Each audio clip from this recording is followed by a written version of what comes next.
वंदे मातरम कर्मचारी साथियों, जैसे कि आपको पता है फरवरी माह चल रहा है और फरवरी माह के वेतन से अंतिम इनकम टैक्स की जो कटौती है वो की जानी है और सभी कर्मचारियों को अपना आयकर गणना प्रपत्र है अपने डीडीओ को देना होता है ताकि डीडीओ पता कर सके कि किस कर्मचारी की कितनी टैक्स की कटौती हो चुकी है और फरवरी माह में, क्योंकि इस वित्तीय वर्ष का ये अंतिम महीना सैलरी का है, कितनी कटौती करनी है वो सारी अपडेट कर सके। अब इसके लिए दो तरीके हैं। एक तो है ऑफलाइन में, जिसमें आप एक्सेल यूटिलिटी जो भी विभिन्न वेबसाइट पर उपलब्ध है वहां से आप उसको डाउनलोड करके फिल करके आप हार्ड कॉपी में सबमिट कर सकते हैं। दूसरा ऑनलाइन तरीका है कि आप IFMS 3.0 पे RITMS integrated tax management system उसमें जाकर के अपना जो आयकर गणना पत्र है वो आप ऑनलाइन सबमिट कर सकते हैं। तो आज की वीडियो में इसी में बात करेंगे। तो इसके लिए आपको IFMS 3.0 पे लॉगिन करना है और लॉगिन करने के बाद में आपको यहाँ एम्प्लॉई एसेस सेल्फ सर्विस इस पे आपको क्लिक करना है, ESS पे। जैसे ESS पे आप क्लिक करेंगे तो यहाँ एक काम तो आप जो हमेशा मैं कहता हूँ आप करें कि आप अपना आयकर गणना पत्र GA55 आयकर गणना पत्र अगर आपको निकालना है, बनाना है, तो उसके लिए GA55 आप जरूर डाउनलोड कर लें। एक बार GA55 डाउनलोड करके आप उसको सेव कर लें, उसके बाद में उससे मिलान जरूर कर लें कि आपकी एस्टिमेटेड आप जब डाउनलोड करेंगे तो उसमें आपकी फरवरी की सैलरी भी ऐड होकर के आ जाएगी, क्योंकि आपको पूरे वित्तीय वर्ष का आपको आयकर गणना का ब्यौरा देना होता है। तो वो आप डाउनलोड कर लें। डाउनलोड करके जब TMS इसके पोर्टल पे जाएंगे तो वहां से इसको मिलान कर लें। मिलान करने के बाद ही आपको ये काम करना है। तो पहले तो आपको GA55 डाउनलोड करके बता देता हूँ, उसके बाद में आगे का प्रोसेस रहेगा। साइट थोड़ी सी धीरे चल रही है, तो यहाँ से जैसे आप लॉगिन करेंगे तो यहाँ GA55 आपको डाउनलोड करना है 25-26, और मैंने कहा यहाँ एस्टिमेटेड डाउनलोड करना है। एस्टिमेटेड का मतलब हो गया कि आपकी फरवरी तक की सैलरी है वो भी इसमें शो हो जाएगी। और यहाँ से इसको एक बार यहाँ से डाउनलोड कर लें और डाउनलोड करने के बाद में मैं इसको आपको थोड़ा जूम करके बता देता हूँ। उसके बाद यहाँ से जैसे आपने डाउनलोड कर लिया, अब यहाँ आप जो भी टोटल डिडक्शंस वगैरह है वो आप चेक कर लें कि यहाँ बेसिक टोटल कितना हो रहा है, सैलरी बेसिक HRAD और इनकम टैक्स की कटौती अभी यहाँ से कुछ भी नहीं है। तो जो भी डिडक्शन है उसको आपको मिलान करना है। आप कैसे करेंगे, तो यहाँ से जैसे इसको क्लोज कर लें। अब आपको जो ऊपर ऑप्शन दिया हुआ है टैक्सेज में जाने के बाद में आपको RITMS है, इस पर आपको क्लिक करना है। तो ये RITMS है, इस पर आपको क्लिक करेंगे तो कुछ सेकंड में ये आपके साइट खुल जाएगा और ये इनिशिएट होगा। अब यहाँ आपको आपका नाम डिटेल्स वगैरह शो हो जाएगी। प्रोजेक्टेड इनकम आपकी यहाँ 1180 है, जबकि यहाँ जो मैंने आपको बताया था GA55 है, ये 1255 आ रही है। तो ये डिफरेंस क्यों आ रहा है ये भी मैं आपको बताऊंगा। तो यहाँ से आपको कैलकुलेट पे क्लिक करना है। यहाँ से जैसे इसको एक बार कैलकुलेट पे आप क्लिक करेंगे तो यहाँ से ये आप देख लें कि ये टैक्स इनका अभी जैसे एक्चुअल टैक्स डिडक्टेड 0 आ रहा है। अब ये सारा हो गया। अब आपको एक बार तो ये प्रोजेक्टेड देख लें, उसके बाद में आपको माई डिक्लेरेशन पे आना है। यहाँ पास में जो ऑप्शन माई डिक्लेरेशन है उसमें आपको यहाँ क्लिक करना है और माई डिक्लेरेशन पे क्लिक करेंगे तो आपके यहाँ टोटल ग्रॉस सैलरी यहाँ शो हो जाएगी 1255,096। अब यहाँ भी आप इसको मिलान जरूर कर लें, जैसे 1255,096, तो ये एक तो मिलान करना जरूरी है। उसके बाद में रेंटल इनकम अगर कोई है, हालांकि न्यू रिजिम में कोई इनमें ज़्यादा डिडक्शन वगैरह काम नहीं आती है। इसमें जो भी काम आती है एक तो है कंट्रीब्यूशन इन NPS। तो NPS है, अब राजस्थान में लगभग सभी कर्मचारियों के NPS बंद है। तो यहाँ अंडर ATCD में आपके यहाँ 0 आ गया। उसके बाद हेल्थ इंश्योरेंस अगर कोई आपके है तो, या और कोई लोन है वगैरह कुछ है तो आपको छूट मिलती है तो अलग बात है। अन्यथा यहाँ से आपके जो भी 12% जो भी अमाउंट था उसमें से 75,000 स्टैंड डिडक्शन होगी। उसके बाद में इनकम फ्रॉम सैलरी है वो 1180 आ जाएगी, जो मैंने अभी शुरुआत में बताया था। अब यहाँ आपको टैक्स कंप्यूटेशन है, यहाँ आपके टैक्स 0 बता रहा है। यहाँ आपके जो टोटल डिडक्शन है वो भी DEF है वो भी 0 बता रहा है और टैक्स जो है कैलकुलेशन है वो भी 0 बता रहा है। यहाँ आपके टैक्स जो बन रहा है वो है 58,58,009। अब ये टैक्स बन रहा है, सरचार्ज 0 है, हेल्थ एसेस 0 है। क्यों?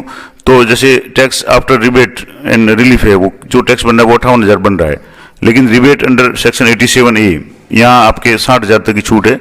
तो अभी जैसे ये 58,000 ये हो गया तो यहाँ 60,000 तक छूट है, तो ये पूरी की पूरी छूट रिबेट के अंडर में आपके 58,000 की पूरी छूट आ गई। अब आपको ये चेक करना है यहाँ जो नेट टैक्सेबल इनकम है यहाँ आपके 0 आ रही है। अगर मान लो यहाँ आपके कुछ टैक्स बन रहा है और अभी भी प्लस में आ रहा है, यानी आपको डिडक्ट करना है, तो आपको वो जरूर चेक करना है। अब यहाँ से ये आपके हो गया। अब इसको आप अच्छी तरह से गौर कर लें कि यहाँ 0 आ रहा है, इसका मतलब आपके टैक्स लाइबिलिटी यहाँ है वो 0 आ रही है। अब ये एक बार अच्छी तरह से इसको मिलान करने के लिए मैंने आपको बताया GA55 से मिलान कर लें। यहाँ जैसे 1255,096 था और यहाँ भी आपके 1255,096 इसमें 75,000 की डिडक्शन के बाद में आपका यहाँ टैक्स जो है टू बी पेड और डिडक्टेड और यहाँ टैक्स लाइबिलिटी में यहाँ 0 आ रहा है। यहाँ जरूर देख लें लास्ट में नीचे जो राइट साइड में लेफ्ट साइड में टैक्स लाइबिलिटी 0 है। अब आपको यहाँ से डिक्लेरेशन करना है, यानी अपनी घोषणा करनी है। अब जैसे डिक्लेरेशन करेंगे आपके पास में दो ऑप्शन आएंगे। एक तो आपके यहाँ टैक्स कैलकुलेट होकर के शो हो जाएगा। टोटल इनकम यहाँ से जैसे ये आफ्टर स्टैंडर्ड डिडक्शन रिबेट के बाद में है 1180 है, जैसे 75,000 की डिडक्शन के बाद में। अब टैक्स ऑन इनकम है वो आपके 58,000 बन रहा है, surcharge zero, health cess zero है, और रिबेट अंडर सेक्शन 87 ये है वो पूरी की पूरी 58 की 58 यहाँ रिबेट हो रही है, और टैक्स इनकम है वो आप या टैक्सेबल इनकम है या टैक्स ऑन इनकम है वो आपकी जीरो बन रहा है। अब ये आपके यहाँ आप देखेंगे तो यहाँ न्यू पे है, यानी न्यू रिजिम में आपको ये बेनिफिट मिल रहा है। अगर आप ओल्ड रिजिम एक्सेप्ट करते हैं तब क्या होगा, तो यहाँ से जैसे मैं ओल्ड पे क्लिक कर रहा हूँ तो ओल्ड पे क्लिक करते ही आपके यहाँ टैक्सेबल इनकम है जो थी यहाँ आपके 1005 आ गए। इसके बाद में टोटल इनकम है वो आप टैक्स है वो आपके 1,14,000 टैक्स बन रहा है, सरचार्ज जीरो, और हेल्थ एंड एसेस जो है वो आपके 4,561 बन रहा है, और टोटल टैक्स है वो आपके 1,18,000 बन रहा है। तो जहाँ न्यू रिजिम में आपकी जीरो टैक्स बन रहा था वहाँ ओल्ड रिजिम में आपके 1,18,000 बन रहा है, क्योंकि इसमें कोई डिडक्शन मैंने ऐड नहीं की है। अगर आप यहाँ डिडक्शन अगर आपकी कुछ है और आप नो ओल्ड रिजिम एक्सेप्ट कर रहे हैं तब तो आपको ये बनना है, अन्यथा आपको जो न्यू वाला ये सिलेक्ट करके रखना है, क्योंकि न्यू में है आपके लगभग जिसकी भी 1275 तक टोटल सैलरी हो रही है, या सामान्य भाषा में गए तो जिन कर्मचारियों के अभी वेतन जो है 63,100 तक जिसका है, और जिसने सरेंडर वगैरह या अन्य कोई एरियर वगैरह नहीं लिया है, तो उनका भी इस बार टैक्स नहीं बन रहा है। अगली बार हो सकता है जब इंक्रीमेंट लग जाएगा तो टैक्स बन जाएगा, लेकिन फिलहाल जिनका भी 63,100 है और सैलरी के अलावा और कोई इनकम नहीं है तो आपके टैक्स नहीं बन रहा है। लेकिन एक बात जरूर ध्यान रखें, अगर आपके टैक्स बन रहा है तो आप थोड़ा सा टैक्स एक्स्ट्रा ही कटवाएं। कारण क्या है कि ये जो कैलकुलेशन हो रही है वो सिर्फ आपकी सैलरी की या आपके IFMS से जो भी आपको सैलरी एरियर वगैरह बोनस वगैरह जो भी मिला उसकी है।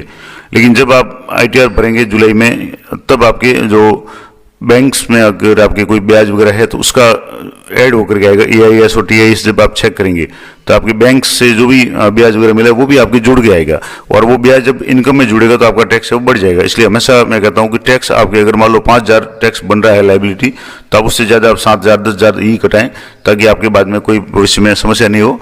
तो एक तो ये आपको जरूर ध्यान रखना है। इसके बाद में आपको यहाँ से सबमिट करना है। यहाँ से जैसे मैं सबमिट पे क्लिक कर रहा हूँ क्योंकि मैंने न्यू सिलेक्ट किया, और न्यू में यहाँ जरूर देख लें जीरो आ रहा है। अब यहाँ सबमिट करेंगे तो आपके नेम पर आधार, आपको जो भी आपका नाम है आधार के अनुसार वो आपको यहाँ एंटर करना है। तो यहाँ से मैं जैसे नाम एंटर कर रहा हूँ, और आपका नाम एंटर करने के बाद में आपके आधार से जुड़े मोबाइल पे आपके OTP आएगा। यहाँ से जैसे नाम एंटर किया या वेरीफाई एंड ई-साइन, इस पर आपको क्लिक करना है। तो आपकी यहाँ से है कि इनवैलिड डॉक्यूमेंट, ये कुछ टेक्निकल इशू है तो हो सकता है थोड़ा सा इसमें साइट का इशू है, तो मैं आपको इसको दोबारा करके बताता हूँ। तो जैसे मैंने दोबारा क्लिक किया, ये आ गया आपके आधार का, और यहाँ आपको आधार नंबर एंटर करना है, और यहाँ चेक बॉक्स पे क्लिक करके आपको अपना रिक्वेस्ट OTP पे आपको क्लिक करना है। तो आपके मोबाइल में OTP आ जाएगा, उस OTP को आपको यहाँ एंटर करना है। अब जैसे ही OTP आता है मैं आपको एंटर करके बताता हूँ, और OTP एंटर करने के बाद जैसे OTP आ चुका है तो यहाँ सेलेक्ट करके 8550 जो भी आपके OTP आता है वो OTP को यहाँ एंटर करके यहाँ सबमिट पे आपको क्लिक करना है। यहाँ जैसे आप क्लिक करेंगे तो कुछ सेकंड का प्रोसेसिंग का समय लगेगा, और आपके जो रिक्वेस्ट है वो यहाँ जैसे सक्सेस का मैसेज आ गया, और थोड़ा सा आपके यहाँ जो PDF वगैरह वो भी शो हो जाएगी। यहाँ से आ गया request generated successfully, request ID आपके आ गई, पेंडिंग है कहाँ आ गया, और यहाँ से डाउनलोड ई-साइन जो आप अगर इसको डाउनलोड करना चाहें तो यहाँ से इस तरीके से आपकी ये डाउनलोड हो जाएगा। ये फॉर्म है 12BB फॉर्म, ये 12BB फॉर्म है, ये इसमें आपके नाम वगैरह सब आ जाएगा।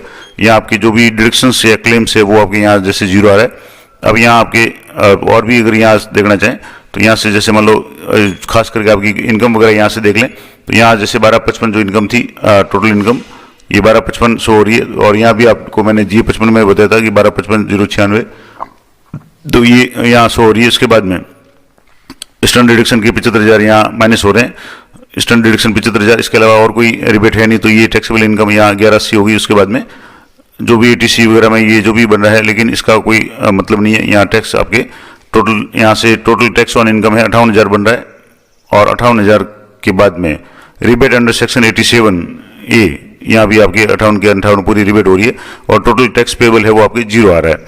तो इस तरीके से आप यहाँ से ये पूरा आप कर पाएंगे। तो ये TDS वगैरह सब कुछ जीरो आ रहा है। तो ये थी महत्वपूर्ण जानकारी कि आप इसको अगर आप चाहें तो इसको अपने DDO को हार्ड कॉपी में दे दें, या सॉफ्ट कॉपी के रूप में ये आपके DDO के पास में पेंडिंग शो हो जाएगा, और वहाँ से DDO जब इसको एक्सेप्ट करेंगे तब आपके ये एक्सेप्ट हो जाएगा। अभी आप यहाँ से जिसको जैसे ओके करके देखेंगे तो अभी जो रिक्वेस्ट है वो आपके यहाँ माई डिक्लेरेशन में जाकर के जो रिक्वेस्ट देखेंगे वो रिक्वेस्ट आपके यहाँ DDO के पास में पेंडिंग शो हो जाएगा। तो ये आ रहा है कि यहाँ और previous declaration request is pending with DDO। अगर आप दोबारा करना चाहेंगे तो जब तक वहाँ से वो अप्रूव नहीं होगा तब तक यहाँ से वो आप दोबारा रिक्वेस्ट है वो नहीं डाल सकते। तो ये इंपॉर्टेंट बात थी। जानकारी छुपी लगे तो वीडियो को लाइक करें, शेयर करें। मिलते हैं नेक्स्ट वीडियो में, तब तक जय हिंद, जय भारत।